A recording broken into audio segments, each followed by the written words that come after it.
জনগণ ও দেশের স্বার্থে বিএনপিকে ঐক্যবদ্ধ হয়ে অদৃশ্য প্রতিপক্ষকে মোকাবেলা করতে হবে বলে মন্তব্য করেছেন বিএনপির ভারপ্রাপ্ত চেয়ারম্যান তারেক রহমান। রাজনৈতিকভাবে জনগণের প্রত্যাশা পূরণ ও আস্থা অর্জন করতে পারলে সফলতা আসবে বলে মনে করেন তিনি।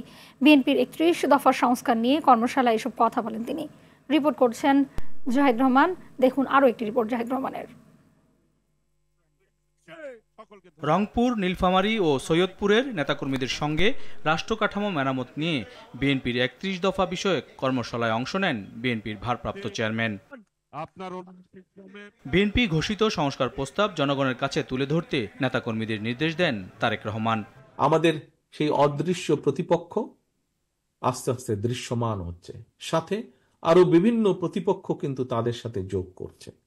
কাজেই দেশের জন্য, দেশের স্বার্থে আমরা যা করতে চাই এটি যত বেশি সংখ্যক আমরা মানুষের কাছে নিয়ে যেতে পারবো, মানুষের সমর্থন অর্জন করতে পারবো, আমরা আমাদের সেই দৃশ্য বলেন, অদৃশ্য বলেন বা দৃশ্যমান প্রতিপক্ষকে আমরা তত শক্ত, তত জোরালো ভাবে আমরা তাদেরকে মোকাবেলা করতে পারবো।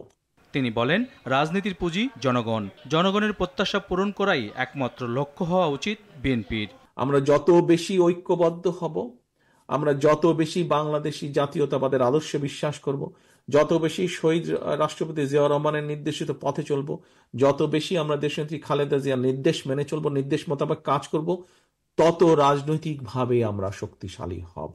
দলের পক্ষে জনগণের সমর্থন অর্জনে কাজ করে যেতে নির্দেশ দেন তারেক রহমান। স্বৈরাচারের বিরুদ্ধে, অত্যাচার জুলুমের বিরুদ্ধে আপনারা আন্দোলন করেছেন, রাজপথে মিটিং মিছিল সংগ্রাম করেছেন, জনগণকে ঐক্যবদ্ধ করেছেন। আসুন এবার আমরা জনগণকে ঐক্যবদ্ধ করি দেশ গঠনের জন্য। জাতীয় নির্বাচন পর্যন্ত ৩১ দফার পক্ষে জনমত গঠনে কাজ করার নির্দেশও দেন বিএনপির ভারপ্রাপ্ত চেয়ারম্যান তারেক রহমান। জনগণকে আমরা ঐক্যবদ্ধ করি। জাহিদ রহমান, RTV। এটাই হোক আমাদের